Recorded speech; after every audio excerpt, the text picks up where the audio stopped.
Okay, so continuation nung topic natin dun sa previous na na video tutorial natin. So bago tayo mag-configure ng basic router configuration, 'di ba sabi ko is pag-aaralan natin o pag-uusapan natin yung password recovery. Password recovery. So ano ba tong password recovery na to? Actually, ginagamit to obviously syempre para ma-recover mo yung password. Kasi may mga instance na nag-create ka ng password tapos nag-create ka ng password doon sa Cisco router tapos nakalimutan mo. Di ba? Ang problema kasi may mga existing configuration yung router. No? So paano 'yun? Paano mo i-recover yung password? Paano mo ma-access yung router? Kasi technically, nung una, nakapasok ka, pero nung nag-configure ka ng router para maprotektahan yung router na yun at hindi basta-basta mapasok, problema naman, nakalimutan mo naman yung password. So ngayon, nawalan ka tuloy ng access sa router. Diba? So paano mo ngayon ma-maintain yung router? Paano mo ngayon ma-manage yung router kung hindi mo siya ma-access dahil nakalimutan mo yung password? So, ngayon, pag-uusapan natin, paano ba i-recover yung password? Okay, so, dito, meron tayong isang router dito, no, na walang configuration. Ayan. So, wala siyang configuration. Pag nag-show run ka dyan, no, default. Default hostname. Tapos, wala ring password. So, ngayon, ang gagawin natin, magkukonfigure tayo dito ng basic configuration. Like, halimbawa, sabihin natin, lalagyan natin siya ng hostname, tapos magkukonfigure tayo ng password. Okay? So, yung password configuration, pag-uusapan natin to sa mga susunod na topics. Kaya lang, inuuna ko lang to ngayon para ang objective ko lang is makita nyo paano i-recover yung nakalimutan mong password. Okay? So, let's say for example, configure tayo, tapos palitan muna natin yung pangalan ng router. Sabihin natin PLMAR. Okay? So, PLMAR, tapos mag-enable tayo. Enable secret. So, yan yung yung command para mag-set up ng password doon sa console. So, sabihin natin Cisco. So, ang password na ilagay ko ay Cisco. Diba? So, ngayon, ang gagawin natin para mag-take effect to, no? Ibig sabihin, para kahit na mamatay yung router, tapos, or mag-reload, yun pa rin yun. Nakapix pa rin siya. So, yung pinasok natin, hostname, tsaka yung enable secret, nasa running config yan. Running config. At saan matatagpuan yung running config? Sa RAM. Di ba? So, para maging consistent yung configuration natin, dalhin natin yung running config, save natin sa MB RAM. No? Para maging startup config. Di ba? Startup config. So, ang gagawin natin ganito. So, save natin siya. So, copy, running config, startup config. Okay. So, meron na tayong nag-configure tayo ng hostname and then nag-configure tayo ng password. Ngayon, mag-exit tayo. Kaya pagpapasok tayo sa privilege mode, hihingian tayo ng password. So, ang sabi natin ng password is Cisco. Ayan, nakakapasok tayo. Diba? Yung password na yan is password yan doon sa console nung router natin. Kasi yung router natin, diba, doon sa unang usapan natin, yung router natin, di ba may ganyan yan. Tapos may console port dyan. Di ba? Tapos pinapasukan niya ng console cable. Na yung console cable na yun nakadikit sa laptop. Di ba? Dahil nakadikit yan sa laptop, dito, USB. So, with that, ma-access mo yung CLI ng router, which is ito ngayon, yung CLI. Di ba? Ngayon, para hindi ka basta-basta makapagsuksok dyan sa console port na yan, kailangan lagyan mo siya ng password. So, ito na yun. Maglagay tayo ng password. Kaya naman, pagka gusto nating ma-access yung tawag nito, ma-access yung CLI ng router, pag nag-enable tayo, papuntang privilege mode, yung mga mode na yan, pag-aaralan natin yan ha. So, hinihingan tayo ng password. So, maglalagay tayo ng password, makakapasok tayo. Ngayon, ang problema, all of the sudden, biglang nakalimutan mo yung password. So, pag nakalimutan mo yung password, ano mangyayari? Hindi ka magkakaroon ng access dun sa router mo. Actually, hindi mo manage yung router mo kasi hindi mo alam kung ano yung password. Ngayon, dito na papasok yung password recovery. Di ba? Yun yung pag-uusapan natin ngayon. Paano mo mare-recover yung password mo? Actually, paano mo mare-reset? Kasi hindi mo na alam eh. Hindi mo na matandaan yung password eh. Dito sa lab natin, ang password na ginamit natin Cisco. Okay? So, paano ba mag-password recovery? Unang-una, yung pinakaunang objective mo, is kailangan palitan mo yung configuration register. No? Compreg. Configuration register, yung 0x2102. Diba? From 0x2102, gawin mo siyang 0x2142. So, saan ba nakikita yan? Yung configuration register na yan na 0x2142. 0x2102. Dito yan sa show version. Show version, yung pinakababa niyan, ayan o. Diba? Etong 0x2142 na to para sa password recovery. Bakit? Ano bang ginagawa niya ang configuration register na yan? Di ba? Doon sa unang mga pinag-uusapan natin, pag 0x2102, ano bang nangyayari dyan? Pagka ganyan. Di ba? Yung loading ng Cisco natin, di ba? From yung iOS natin, ilo-load from flash to RAM. Tama. And then, yung startup config natin, app config natin, niloload naman siya from NVRAM to RAM. Diba? From NVRAM to RAM. So, ibig sabihin, yan yung normal na, no? Yan yung normal na loading process. Kaya lang, pag 0x2142, maglo-load lang yung iOS. No? Ang problema, yung startup config, nababypass. No, hindi siya niloload. So, ibig sabihin, pagka ang router mo ay, ang configuration register is 0x2142, pag nag-load yan, dadalhin ka niya sa setup mode. Kasi basically, dahil hindi niya niload yung startup config na nasa NVRAM, no, hihingan ka niya ng configuration, initial config. Kaya papasukin ka niya sa setup mode.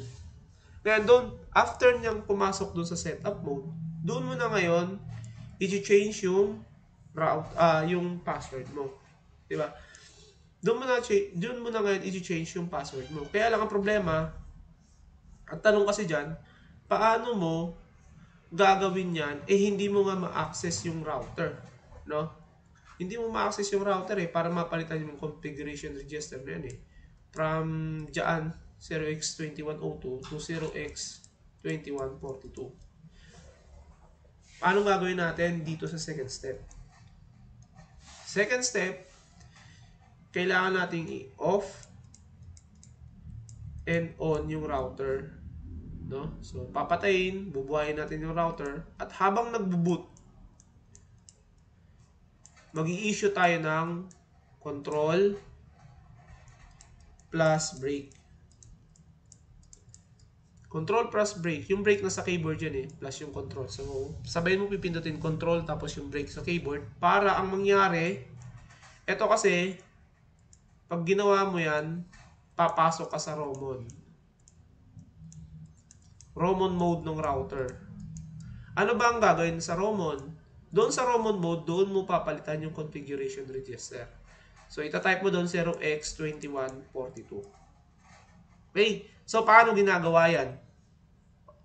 So, ngayon, kung titignan nyo, diba, nag-type tayo ng, hostname, tapos, password. So, pagka nag-show, startup config tayo,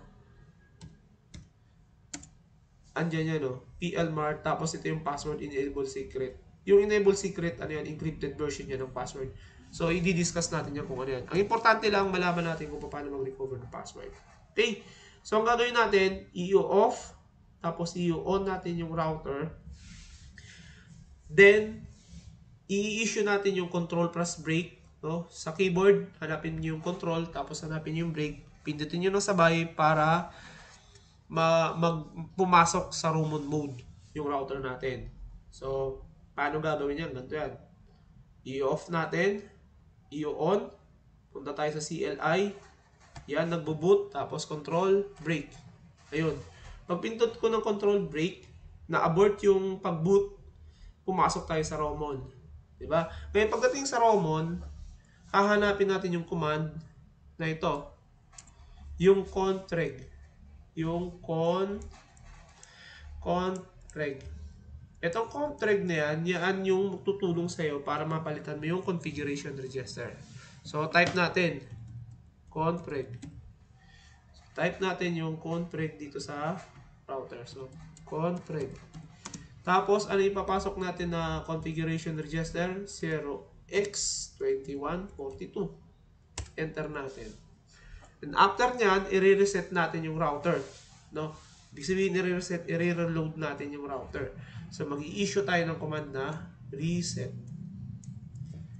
Yan. So, i-reset natin yung router. So, type lang natin dito, reset. Pag nag-reset yan, ayan.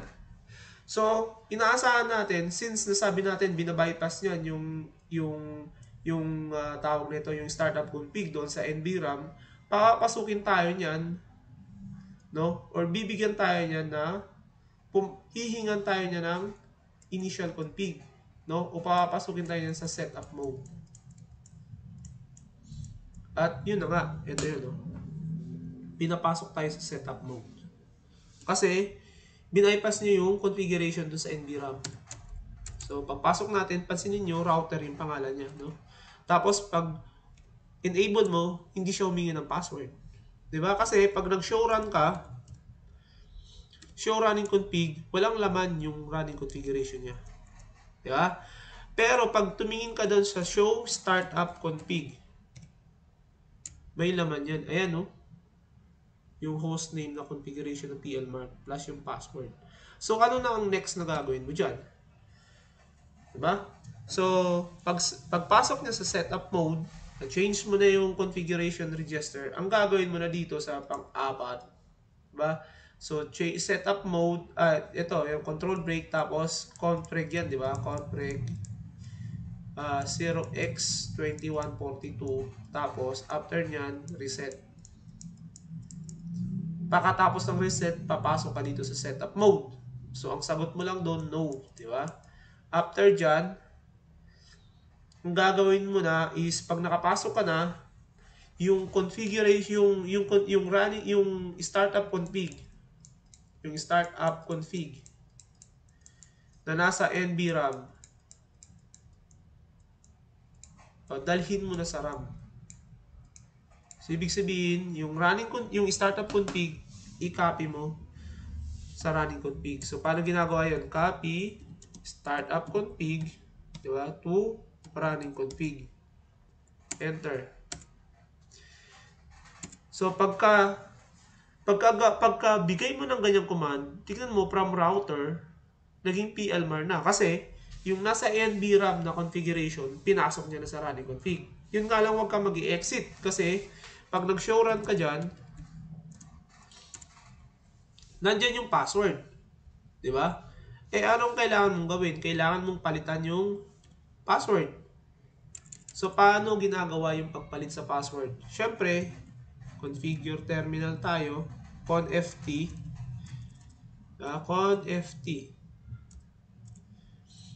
conft. Ang gagawin natin is papalitan na natin yung password, ano?